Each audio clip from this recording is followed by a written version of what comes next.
धर्मशाला में हिमाचल विधानसभा सत्र के दूसरे दिन की कार्यवाही से पहले बीजेपी ने सरकार के खिलाफ प्रदर्शन किया।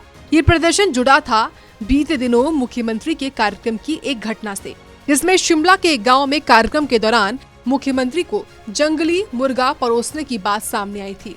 इसको लेकर गुरुवार को विधानसभा परिसर में नेता प्रतिपक्ष और सभी बीजेपी नेताओं ने हाथों में जंगली मुर्गे का कटआउट लेकर पहुंचे और सरकार के विरुद्ध प्रदर्शन किया। इस दौरान नेता प्रतिपक्ष जयराम ठाकुर ने कहा कि मुख्यमंत्री के कार्यक्रम में जो खाने का मेन्यू बनाया गया था उसमें जंगली मुर्गे का जिक्र किया गया था और रात के खाने में जंगली मुर्गे का मीट भी बनाया गया था।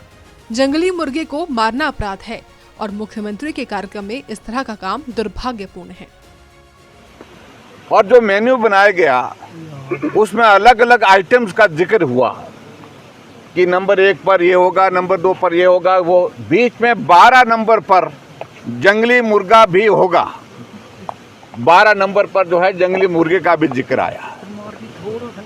वो मेन्यू ना हमने बनाया और ना हमको जानकारी इस बात की, लेकिन हैरानी की बात इस बात को लेकर के थी कि मेन्यू में जंगली मुर्गे का जिक्र आया। और जंगली मुर्गा आपको मालूम है कि वाइल्ड लाइफ प्रोटेक्शन एक्ट के मुताबिक मारना भी गुनाह है कानून के मुताबिक, और उसमें सजा का भी प्रावधान है।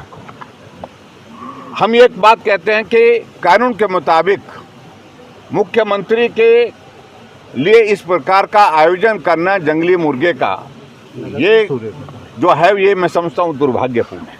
आगे जब बात हुई और उस बात में हैरानी इस बात हमको हो रही है कि हिमाचल प्रदेश सरकार की ओर से फरमान हुआ कि जिन लोगों ने उस जंगली मुर्गे का जिक्र सोशल मीडिया में किया है, मीडिया के माध्यम से किसी नेता ने अपने सोशल मीडिया में डाला है, किसी पत्रकार ने डाला है मीडिया में, उसमें उसका जिक्र किया है, तो उन लोगों के खिलाफ मामला दर्ज किया जाए।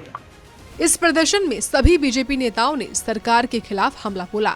साथ ही कहा कि मुर्गा जिसने मारा उसके ऊपर एफआईआर होनी चाहिए थी, लेकिन जिन लोगों ने इस मामले को उजागर किया उनके खिलाफ मामला दर्ज करने का कोई औचित्य नहीं बनता है। सरकार एफआईआर को तुरंत वापस ले और जिसने ये मुर्गा मारा है उसके खिलाफ मामला दर्ज होना चाहिए। सूर्य समाचार के लिए धर्मशाला से ब्यूरो चीफ अरुण उनियाल की रिपोर्ट।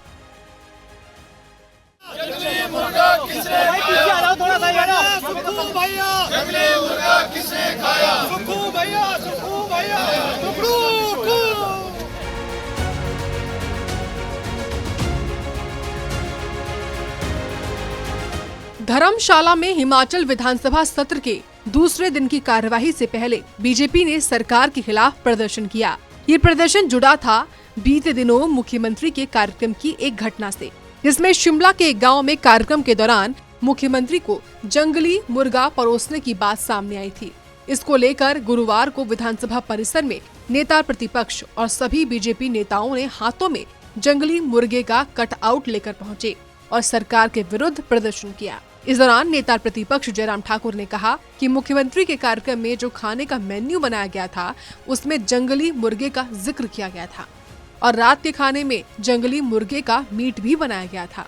जंगली मुर्गे को मारना अपराध है और मुख्यमंत्री के कार्यक्रम में इस तरह का काम दुर्भाग्यपूर्ण है।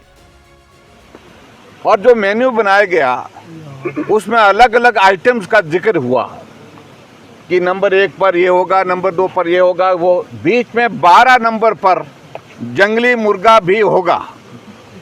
12 नंबर पर जो है जंगली मुर्गे का भी जिक्र आया। वो मेन्यू ना हमने बनाया और ना हमको जानकारी इस बात की, लेकिन हैरानी की बात इस बात को लेकर के थी कि मेन्यू में जंगली मुर्गे का जिक्र आया। और जंगली मुर्गा आपको मालूम है कि वाइल्ड लाइफ प्रोटेक्शन एक्ट के मुताबिक मारना भी गुनाह है कानून के मुताबिक, और उसमें सजा का भी प्रावधान है। हम एक बात कहते हैं कि कानून के मुताबिक मुख्यमंत्री के लिए इस प्रकार का आयोजन करना जंगली मुर्गे का, ये जो है ये मैं समझता हूँ दुर्भाग्यपूर्ण है। आगे जब बात हुई और उस बात में हैरानी इस बात हमको हो रही है कि हिमाचल प्रदेश सरकार की ओर से फरमान हुआ कि जिन लोगों ने उस जंगली मुर्गे का जिक्र सोशल मीडिया में किया है, मीडिया के माध्यम से किसी नेता ने अपने सोशल मीडिया में डाला है, किसी पत्रकार ने डाला है मीडिया में, उसमें उसका जिक्र किया है, तो उन लोगों के खिलाफ मामला दर्ज किया जाए। इस प्रदर्शन में सभी बीजेपी नेताओं ने सरकार के खिलाफ हमला बोला। साथ ही कहा कि मुर्गा जिसने मारा उसके ऊपर एफआईआर होनी चाहिए थी, लेकिन जिन लोगों ने इस मामले को उजागर किया उनके खिलाफ मामला दर्ज करने का कोई औचित्य नहीं बनता है। सरकार एफआईआर को तुरंत वापस ले और जिसने ये मुर्गा मारा है उसके खिलाफ मामला दर्ज होना चाहिए। सूर्य समाचार के लिए धर्मशाला से ब्यूरो चीफ अरुण उनियाल की रिपोर्ट।